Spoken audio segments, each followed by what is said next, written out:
Well, I'd like to start with a story which one of my sisters told me last year, that she was at a reunion of a class she had taught, and one of the women came up to her, a mother now, and she said, "Oh, sister, but the schools are different now. We have values." And we laughed, because when we were young and we went to school at Loreto, say, or we joined the order, we didn't think in terms of isolating values per se, because in fact they are all part of the Ignatian spirituality, the Mary Ward heritage that we have, and we look more to that. So, but Helen, you've got a list of what the values are. Yes. There are five of Mary Ward's values, and they are felicity, freedom, justice, sincerity, and verity. And they all underpin Mary Ward's spirituality. The one that I thought I would just focus on today, and which is really important for me in this stage of my life and journey, is freedom. It really does resonate with me at a deep level. And Mary Ward's understanding of freedom was grounded in her sense of a personal relationship with God. And I strive for this in my life. Inner freedom enables me to recognise and respect the freedom in other people.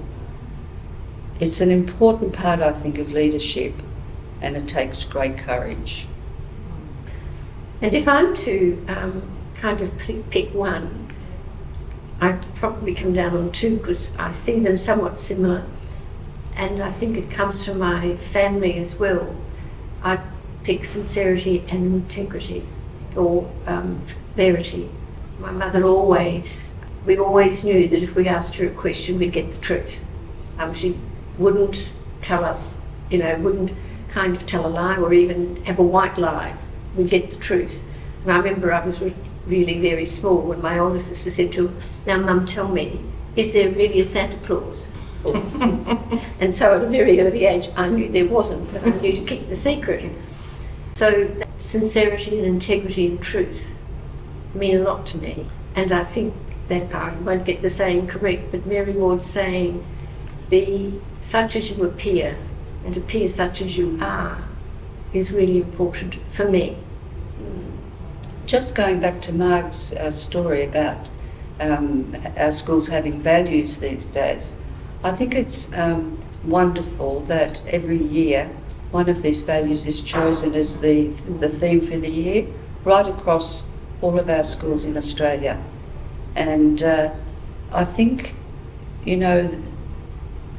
what that must be doing for the education of our young women over 5 years, when they will have covered each one of these values, is an amazing sort of experience for them, and one that they won't forget.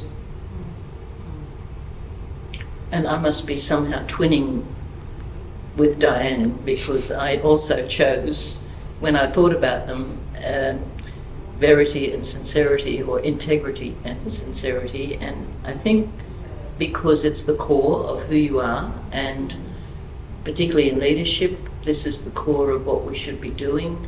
But at the same time, I have to admit to a slight love of felicity and joy. And I think that's as you said, the positive in everything it's a joy to be a Loreto sister, because we have always been taught about the positive side of Christianity. It's the sense of what God gives us in love and what we share in love with other people. And that sort of thing, for me, is crucial to the central value of life. We don't have the word love there, but it's implied in everything else. And I think that the joy and the integrity and the sense of freedom and the sense of justice, which is so core to the work that we should be doing wherever we are in life, is absolutely positive. And it's all there, all the answers are there. So yes, I agree with Helen, it's great that the schools do concentrate on that now, and that they have values, and that these are the values they have, which is fantastic, and I hope they live them, because that's what it's about.